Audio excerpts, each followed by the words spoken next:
نو راځئ چې یو بل مثال وګورو.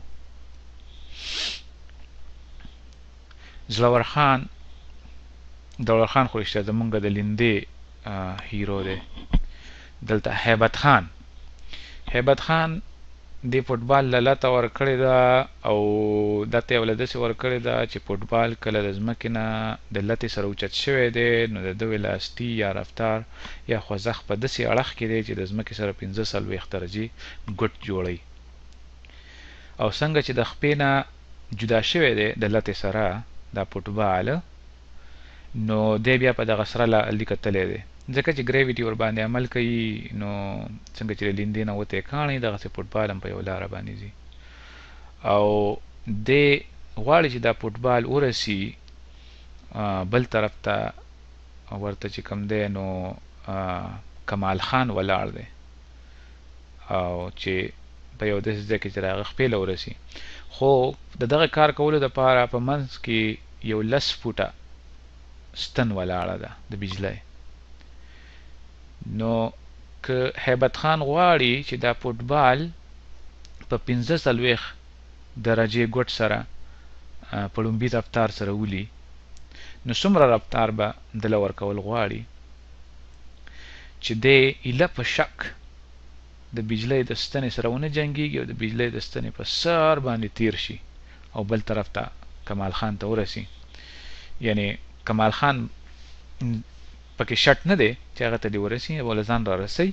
خو شرط پکې دا دی چې د بجلی په ستنې په سر تیر شي او د بجلی د ستنې سره ونه جنګېږي، هغه یې منې نه کړي. نو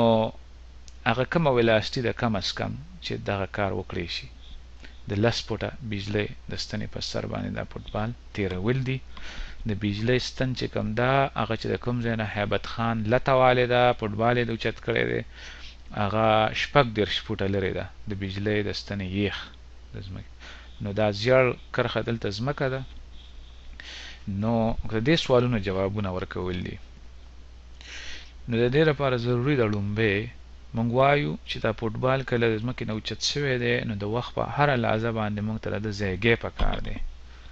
نو تاسو به وایئ چې د وخت په هره لحظه دوه اړخیزه خوځښت دی، د وخت په هره لحظه باندې د ځایګی چې کوم دی نو د هغې دوه ایسي دي، یو یې اکس ایسه ده، لومبی اکس لومبنی د اکس ویلاسټي او په اکس ډایرکشن کې د اکسلریشن ځله ټایم سکویر او د وای ځایګی لومبی وای لومبنی ویلاسټي په وای ډایرکشن کې او په وای ډایرکشن کې د اکسلریشن ځله ټایم سکویر. دا مونږ ته د ځایګی ښیي، خو د دې لپاره ضروري ده چې اوس مونږ چوکاټ خوښ کړو. نو چوکاټ به په هوښیارتیا خوښ کړو چې دا بعضې څیزونه ترې له منځه وباسو. لکه اینې په دې کې اوس د لومبی ایکس او د لومبی وای پوزیشنه دا مونږ ډېر په اسانه د منځه ایستی شو که مونږ خپل اوریجن په هغه ځای واخلو په کوم ځای چې فوټبال دی، یعنې ایکس 0 او وای 0 په هغه ځای واخلو په کوم ځای چې فوټبال دی. نو زه به خپل او دا ایکس تم په اسانه ایستی شو دا، خو که مونږ خپل ایکس اکسس د ځمکې سره واخلو نو بیا په ایکس ډایرکشن کې هیڅ اکسلریشن نشته دی. نو دغه بره ایکویشن به مونږ سره اسان شي. نو د ایکس ډایرکشن نه به زمونږ سره دا یو ټرم ختم شي ځکه چې په ایکس مونږ د ځمکې سره واخیستو او په ایکس ډایرکشن کې هیڅ اکسلریشن نشته. دا مو ته ختم کو ځکه چې مونږ به خپل ایکس 0 دې ځای باندې واخلو په کوم ځای باندې چې فوټبال په لومبي ځل پروت دی. نو مونږ به وای بیخي په بره اوس اخلو ځکه چې زمونږ لاس تړلی دی ځکه چې ایکس مونږ د ځمکې سره واخیستو. نو په وای کې مونږ سره آپشن پاتې نه شو، هغه به د ځمکې نه په بره یا ځمکې نه لاندې ځمکه کې به دننه وي. راځئ چې پازیټیو وای چې کوم دی هغه د ځمکې نه په بره واخلو. د دې مطلب دا شو چې زمونږ ګریویټیشنل اکسلریشن او یا په وای ډایرکشن کې چې کوم اکسلریشن دی همیشه ځمکې پلوي، نه هغه به نیګیټیو وي نه 0.8. د دې چوکاټ په خوښولو باندې مونږ په دې خپل دوه ایکویشنو کې دا سیزونه خوښو. نو دا y = 0 د منځه لاړو ځکه چې مونږ y is equal to 0 په هغه ځای واغېستو په کوم ځای باندې چې په لومبي ځای باندې فوټبال پروت دی. نو دا اکویشن موږ سره آسان شو. او د y موږ په بره ډایرکشن کې خوښ کو نو دا ay موږ سره منفي 9.8 شو. نو زمونږ دواړه اکویشن دا شو. یعنی دې ځای کې ما تاسو ته دا وښودو چې د دې چوکاټ خوښول یا x او y خوښول چې کوم دي دا موږ ته ډېر کار آسان کړي. څه څیزونه د منځه لاړ شي د هغې ته زموږ ته ضرورت پاتې نه شي. سمه ده. راځئ چې اوس خپلې پېښې ته راشو، مسلې ته راشو چې د دې مسلې حل به راوباسو. موږ وایو چې هیبت خان چې کوم دی نو د هغه ملګری چې کوم دی تکړه خان هغه په سکول کې دی. نو هیبت خان وایي چې د په داسې اړخ کې دې له لته ورکومه چې د 45 درجې ګوټ جوړ کړي په لومبي ځل چې ځمکې نه اوچتېږي په هغه وخت کې. د ده رفتار په دغه اړخ کې دی. دی په دغه اړخ کې همیشه لپاره نه ځي ځکه چې ګریویټي دی په لاندې باندې راکاږي نو دی په دې لاره باندې ځي. نو تکړه خان ولې د دې خبرې جواب راوباسي د دې اکویشنز په مدد سره چې دله به دا رفتار څومره ورکوي، څومره تیزه لته غواړي دا رفتار پته ولګي څومره رفتار به ورکول غواړي چې دی د دغه ستنې په سر تیر شي او ستنې سره ونه جنګېږي. نو راځئ چې دا حساب کتاب وکړو. د تکړه خان نه تپوس وکړو چې دا احساس څومره ولاسټي دله په لومبي ځل په کار ده په شورو کې. نو د ټولو نه اول به موږ دا فوټونه له منځه وباسو. 10 فوټه چې کوم دی ټول حساب کتاب میټرو ته راولو. 10 فوټه چې تاسو وګورئ نو دا برابري یا د چا نه تپوس وکئ نو دا برابري د څه دپاسه 3 میټره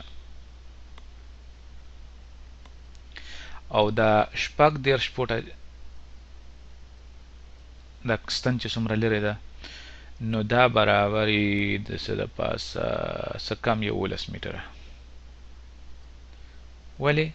میټرو ته بدلومه؟ ځکه چې زموږ اکسلریشن موږ سره په میټرو کې دی او په سیکنډونو کې دی نو په کار ده چې موږ هر یو شی سیکنډونو ته او میټرو ته بدل کړو. اوس راځئ چې وګورو چې د دې نه به موږ څنګه راوباسو. نو که دا لومبی ویلاسټي V0 دا د دې پروت اړخ سره 45 درجې ګوټ جوړوي نو موږ وایو چې دا لومبی ویلاسټي ده او دا د دې پروت اړخ سره یا د x سره 45 درجې ګوټ جوړوي نو د دې ویلاسټي دوی سی دي. یو V0 چې په x اړخ کې ده او یو V0 چې په y اړخ کې ده. نو دا ګوټ خو د 45 درجو دی نو V0 x زمونږ شو د V0 ځله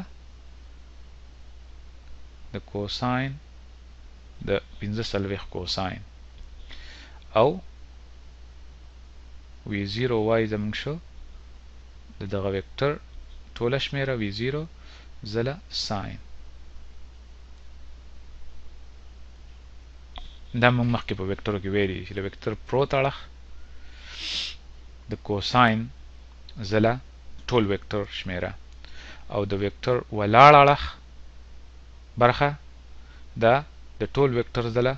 ساین اف د 45 د ساین د انګل ساین د ګوټ ساین موږ واخلو. ساین یو اپریشن دی یو عمل دی چې ته موږ په میتھمیټکس کې زده کوو. سمه شوه؟ نو د دې مطلب دا شو چې دا V0 x مونږه د V0 په باڼه او د دې ګوټ په باڼه لیکلی شو. نو مونږ سره شو x برابر شو V0 ځله د کوساین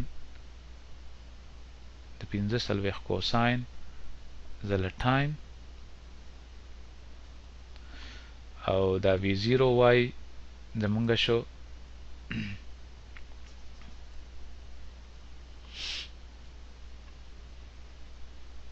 ټول وی 0 زلا هاي زلا ساين د 15 ساين زلا ټایم سمه. اوس راځي چې مونږه تر اوسه پورې هما صرف دغه دوه ایکویشن لا چاپی کوله چوکاټ مې خوښ که د هغې کې مې غړومبي ځایونه د منځه ویستله او بیا مونږ ته ټوله ویلاسټي ته مونږ وی 0 ویلی دی نو په پروت الخ کې ویلاسټي لومبنۍ ویلاسټي ما د ټولې ویلاسټۍ او د دغه ګوټ په بڼه ولیکله او دا ټول کار مې د مخکې نه وکړو. اوس خبره دا ده چې دی د دغه ستن په څوکه تیریږي په سر باندې نو په دغه وخت کې د په پروت اړخ کې څومره لرې تللی دی 14 فوټه نو په دغه لومبي ایکویشن کې که زه 14 ولګوم فوټه کوم چې څه کم 11 میټره دي نو کله چې د x لس پوینټ 9 میټره یي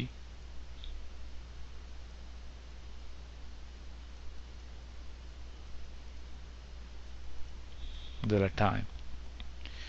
نو د دې نه مونږه څه پته لګولی شو مونږ د ټایم پته لګولی شو یا د دې لومبنۍ ویلاسټۍ پته لګولی شو خو مونږ یې نه شو ځکه چې نه ټایم معلوم دی نه لومبي ویلاسټي دی څونه وخت کې دغه ستنې له رسي بیا پته نشته نو مونږ به راشو دغه دویم ایکویشن ته او په دغه کې که مونږه وګورو نو دی چې د ستنې په سر تیریږي نو دی د ځمکې نه 10 فوټه اوچت دغه وخت کې یعنې د وای په دغه وخت کې 10 فوټه دی دا 10 فوټه مونږ سره څه د پاسه 3 میټره دی نو دی چې د ځمکې نه د وای چې څه د پاسه 3 میټره یي نو په دغه وخت کې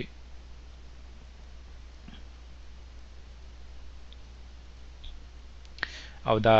9.8 چې په 2 ویشو آسان بیکو نو دا بشي 4.9 زله ټایم سکویر. اوس په تاسو وایي چې نه ټایم معلوم دی او نه د لومبنۍ ویلاسټي معلومه ده نو دا به څنګه معلومو نو د الجبرې یو اصول دي چې کله دوه نامعلومه شی نه دوه څیزونه نامعلومه دي لومبنۍ ویلاسټي او ټایم یعنې دی څونه وخت کې دغه ستنې له رسېدلی دی او دی په کومه ویلاسټۍ سره ویشتل شوي نو چې که دوه څیزونه نامعلومه وي او موږ سره دوه ایکویشنز وي نو موږ هغې کې دواړه معلومولی شو نو اوس به موږ داسې وکړو چې د دغه لومبي ایکویشن نه به موږ دا ټایم راوباسو او په دې دویم ایکویشن کې به یې ولګوو نو موږ سره به ټایم د منځه لاړ شي او صرف وی 0 به پاتې شي او که نه دغسې هم نه یې خوښه نو موږ به د وی 0 راوباسو د دغه لومبي ایکویشن نه په دویم ایکویشن کې به یې ولګوو وی 0 به د منځه لاړ شي او چې هغه د منځه لاړ شي نو موږ به ټایم معلوم کړی شو او چې ټایم معلوم کړی شو نو واپس به د دغه یو دې دوو کې په هر یو ایکویشن کې چې موږ هغه ټایم ولګو نو موږ به وی 0 معلوم کړی شو. نو راځئ چې د ټایم په حساب کتاب سره وکړو نو ټایم چې کوم دی د لومبي ایکویشن نه موږ سره دی چې ټایم زه معلوم کړم دواړه غاړې به لس د دې ایکویشن نه زه دا معلوموم د دې ته درېیم ایکویشن او څلورم ایکویشن ووایه د دغې نه برابر دی د وی 0 او کوساین 45 ډیګریز دا ټایم شو د درېیم ایکویشن نه. راځئ چې دا اوس په دغه څلورم ایکویشن کې ولګو او وګورو چې ټایم څنګه د منځه ځي او بیا صرف موږ سره وی 0 پاتې شي نو دا ټایم چې زه په څلورم ایکویشن کې ولګوم نو څلورم ایکویشن ما سره دی څه د پاسه 3 وی 0 ساین 45 او ټایم ما سره شو دا ټي زره منځ وباسم د ټي په ځای باندې دغه لګوم لس او V0 cosine 45 او بیا منفي 4.9 زله لس د پاسه لس په V0 cosine 45 طاقت 2 ځکه چې टी سکویر دی دلته سمه ده. راځئ چې دا لږ صفحه صفحه ولیکو ما ته پته نشي چې دې کې به دا ښکاري او که نه کویشن ضرورت نشته دی اوس موږ ته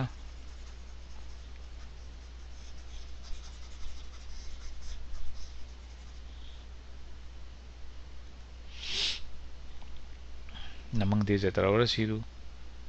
چې 3 څلور برابر شو V0 زله ساین 45 او بیا V0 زله کوساین 45 او زله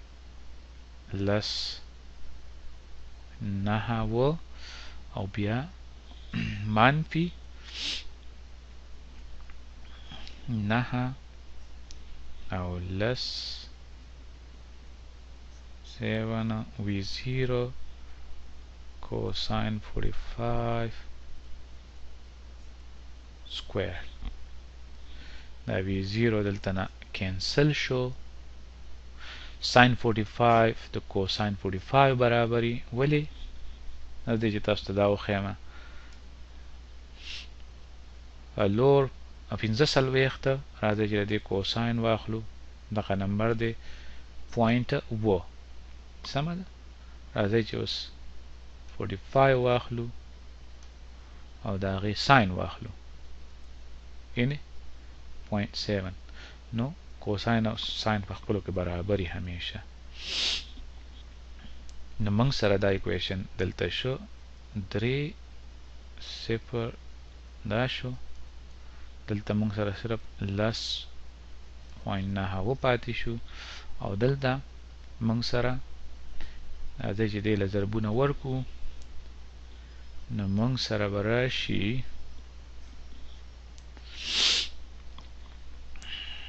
څلور 0.9 زله لس 0.9 خو دغه سکویر دی اینه او بیا به دغه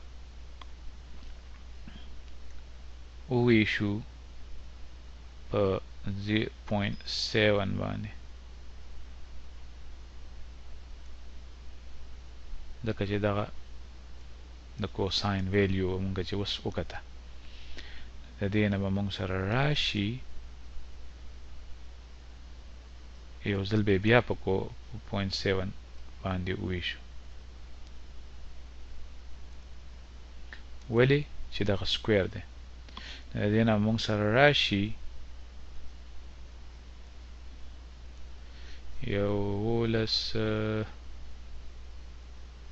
یولس سوه او یو کم اتیا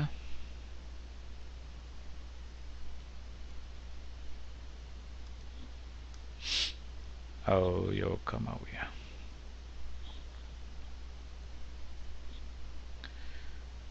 او دغه په V0 سکویر باندې ویشلې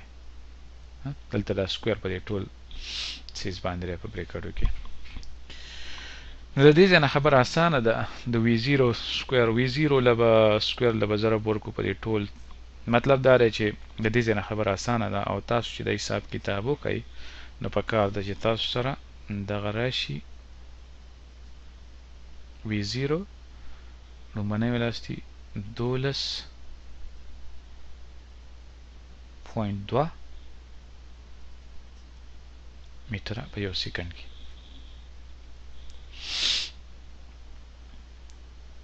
نو دغه زما کوم حساب کتاب چې دا باندې تاسو چک وکئ ما چې په خپله باندې دغه کړی و نو ما سره دغه 12.2 راغلی و ځکه مې دلته ولیکه زما یقین دی چې همدغه نمبر زمونږ صحیح دی خو تاسو یې دوباره چک کړئ که غلطي پکې د هغې بخښنه غواړم خو تاسو یې په خپل لاس باندې خامخا وګورئ نو په دوه اړخیزه خوځښت کې مونږ ګورو نو په دې دوه اړخیزه خوځښت کې مونږ ګورو دې وخت کې پروجیکټایل موشن ته یا هغه خوځښت چې یو شی توغول شوی په هوا کې ویشتلی شوی نو هوا خو ته مونږ د منځه ایستې ده ځکه خو مونږ وایو چې په دې پروت اړخ کې اکسلریشن 0 دی د ځمکې سره چې مونږ خپل ایکس واخلو ځکه چې هوا د منځه وتې ده هوا پکې مونږ نه حسابوو د هوا مزاحمت پکې نه حسابوو نو په دې باندې بیا نو مونږ نورو پیښو ته هم کتنه وکړو لږه او بیا به لږ نور په جنرالټیز باندې هم خبرې وکړو چې په ډیره عامه توګه باندې د دې پروجیکټایل موشن کم صفتونه دي په دې کې څه خاص صفتونه یې تاسو ته به لږه لږه پته لګېدلي چې د چې کوم میکسیمم هایټ چې ورته وایي یعنې کوم اوچتوالي ته دی ځي دا به څنګه معلوموو څومره اوچت ځي د ځمکې نه او د څومره لرې ځي پرېوځي د خپل لومبني ځای نه واپس ځمکې ته کوم ته چې رینج وایي د پروجیکټایل نو دا ټولې په دغې باندې به بیا مونږ په عامه توګه خبرې وکړو او په را روان ویډیو کې